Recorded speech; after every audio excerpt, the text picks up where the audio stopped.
প্রিয় শিক্ষার্থী বন্ধুরা, আশা করি তোমরা সবাই ভালো আছো।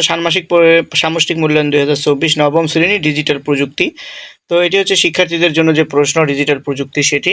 তো প্রথমে প্রকল্পের নাম সাইবার নিরাপত্তা বিষয়ক সচেতনতামূলক তথ্য উপস্থাপন। এখানে যেটা লিখছে যে ডিজিটাল প্রযুক্তির ব্যবহার বৃদ্ধির সাথে সাথে এর নিরাপত্তা ঝুঁকিও ক্রমাগত বেড়ে চলেছে। এলাকার সাধারণ নাগরিক যারা এই ব্যাপারে সচেতন না, তারা বিভিন্ন সময় নানামুখী সমস্যায় পড়ছেন। মোবাইল বা অন্য যে কোনো ডিভাইস ব্যবহার তেমন নিরাপত্তামূলক ব্যবস্থা না থাকায় এলাকার লোকজন প্রায়শই সমস্যায় পড়ে, ব্যক্তিগত, আর্থিক এমনকি সামাজিক সমস্যায় পড়ছেন। এই বিষয়ে স্থানীয় লোকজনের মাঝে সচেতনতা বৃদ্ধির জন্য তোমাদের এগিয়ে আসা জরুরি, যার একটি চেষ্টা এই প্রকল্পের মাধ্যমে শুরু করতে হবে। সেজন্য তোমাদের বিদ্যালয়ের বার্ষিক সম্মেলন বা অনুষ্ঠানে সাইবার নিরাপত্তা বিষয়ে স্থানীয় নাগরিকদের মাঝে সচেতনতা তৈরির প্রস্তুতির লক্ষ্যে 4 জনের দলগত একটি সৃজনশীল উপস্থাপনা প্রণয়ন করতে হবে। তাহলে প্রথমে তোমাদের প্রকল্পের নাম দেওয়া হচ্ছে সাইবার নিরাপত্তা বিষয়ক সচেতনামূলক তথ্য উপস্থাপন। এটা হচ্ছে তোমাদের দলগত কাজ। এই উপস্থাপনায় যে বিষয়গুলো তুলে ধরতে হবে তা অবশ্যই হতে হবে শুধুমাত্র তোমাদের এলাকার নাগরিকদের জন্য সাইবার ঝুঁকি সম্পর্কিত নিরাপত্তা বিষয়ক।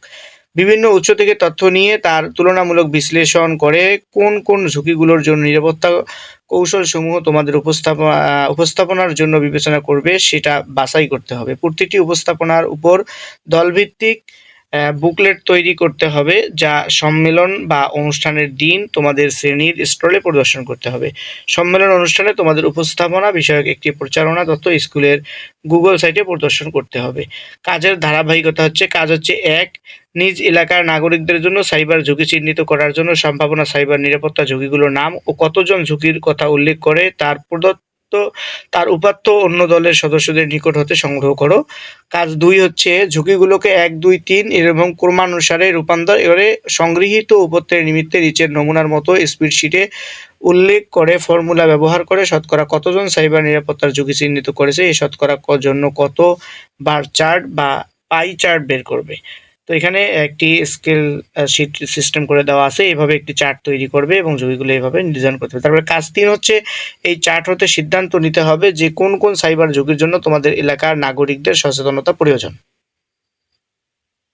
এবং তোমাদের কাজ 4 হচ্ছে সাইবার ঝুঁকিগুলোর জন্য কি কি সামাজিক প্রভাব পড়তে পারে সেগুলো দলের সদস্যদের মধ্যে আলোচনা করে চিহ্নিত করব। কাজ 5 হচ্ছে প্রত্যেকটি সাইবার ঝুঁকি হতে নিরাপদ থাকার সম্ভাব্য কৌশল কি কি হতে পারে সেগুলো নিজ দলে আলোচনা, অন্য দলের সদস্যদের সাক্ষাৎকার ও সুযোগ থাকলে ইন্টারনেট থেকে সংগ্রহ করে সেই তথ্যগুলো খাতায় কাগজের নিচের ছকের মতো করে নিজ নিজ খাতায় লেখো। তো এখানে আরেকটি চার্ট দেওয়া আছে, নিজ নিজ দলের সদস্যদের থেকে প্রাপ্য কৌশল, অন্য দলের সদস্যদের থেকে প্রাপ্য কৌশল, ইন্টারনেট হতে প্রাপ্ত কৌশল। তারপরে কাজ 6 হচ্ছে প্রতিটি ঝুঁকির জন্য একটি করে স্লাইড বা পোস্টার তৈরি করতে হবে। দলের প্রত্যেক একটি করে ঝুঁকি বেছে নিতে হবে যেন ওই ঝুঁকির প্রভাব ও তা হতে নিরাপদ থাকার কৌশলসমূহের তথ্য নিয়ে স্লাইড বা পোস্টার তৈরি করতে হবে। কাজ 7 হচ্ছে সকল তথ্য, ছবি, চার্ট, ইনফোগ্রাফ, ভিডিও, সাক্ষাৎকার ইত্যাদি দিয়ে একটি ভিডিও ডকুমেন্টারি এডিট করার ক্ষেত্রে নিচের সফটওয়্যারের স্ক্রিনশটে ভিডিও এডিটিং টুলগুলো ব্যবহারের ধারাবাহিকতা চিহ্নিত করে সংখ্যার ক্রমানুসারে চিহ্নিত করে দেখাতে হবে।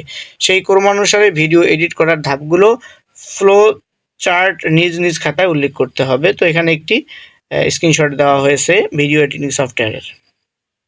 কাজ 8 হচ্ছে সম্মেলন অনুষ্ঠানে তোমাদের উপস্থাপনা বিষয়ক একটি প্রচারণা নোটিশ স্কুলের গুগল সাইটে প্রকাশ করো অথবা ধাপগুলো খাতায় লেখো। কাজ 9 হচ্ছে পোস্টার ও ভিডিও প্রস্তুতিতে ব্যবহৃত তথ্য ও মিডিয়ার ক্ষেত্রে মেধাস্বত্ব বা কপিরাইট সংরক্ষণ করতে হবে। এজন্য তোমার ভিডিওর ক্ষেত্রে মেধাস্বত্বের কোন কোন বিষয়গুলো প্রযোজ্য তা যুক্তিসহ লেখো। কাজ 10 হচ্ছে প্রত্যেক যার যার খাতায় আজকের প্রজেক্ট দলের সদস্য হিসেবে নিজের দ্বারা সমন্বয়কৃত কাজগুলো উল্লেখ করো।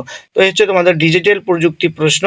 তো শিক্ষার্থী বন্ধুরা, এটাই হচ্ছে তোমাদের স্কুল এবং মাদ্রাসা সারা বাংলাদেশে একযোগে বার্ষিক সামষ্টিক মূল্যায়নের যে প্রশ্ন সেটি ডিজিটাল প্রযুক্তির নবম শ্রেণীর। শিক্ষা সংক্রান্ত সকল আপডেট পেতে চ্যানেলটি সাবস্ক্রাইব করে সাথেই থাকবে।